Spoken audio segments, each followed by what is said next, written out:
অষ্টম শ্রেণীর ইতিহাস ও সামাজিক বিজ্ঞান ক্লাসে সবাইকে স্বাগত। আজ আমরা দেখব যে ৭৮ নম্বর পৃষ্ঠার যে আমাদের নমুনা প্রশ্নটি দেওয়া আছে, এখানে দুইটি প্রশ্ন দেওয়া আছে। আদিযুগে মানুষের পারিবারিক কাঠামো কেমন ছিল এবং সামাজিক ও সাংস্কৃতিক জীবনের প্রধান উৎসবগুলো কেমন ছিল। তো এটি আমরা একটি সংক্ষিপ্ত ভিডিও দেখব।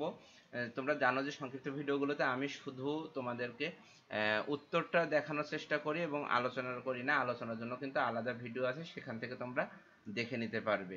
তো আমি ভিডিওটি স্ক্রল করে যাব, তোমরা এখান থেকে দেখে নেবে। আমি ধীরে ধীরে স্ক্রল করব মোটামুটি, তোমরা যেন খুব দ্রুত দেখে নিতে পারো, অথবা প্রয়োজনে ভিডিও পজ করে তোমরা ভিডিওটি দেখবে। প্রথমে আমরা খ নম্বর প্রশ্নের উত্তরটা দেখলাম, এখন আমরা দেখব ক নম্বর প্রশ্নের উত্তরটা দেখছি।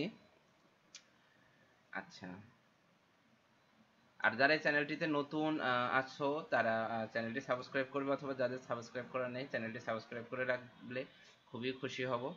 আর তুমি কোন স্কুল থেকে দেখছো ভিডিওটি, তোমার স্কুলের নামটি কমেন্টস বক্সে লিখে দাও। তো এই ছিল আমাদের সংক্ষেপে এই অধ্যায়ের আলোচনাটি। সরাসরি তোমাদের স্ক্রিন রেকর্ড দেখালাম। সবাই ভালো থাকবে, আমার জন্য দোয়া করবে।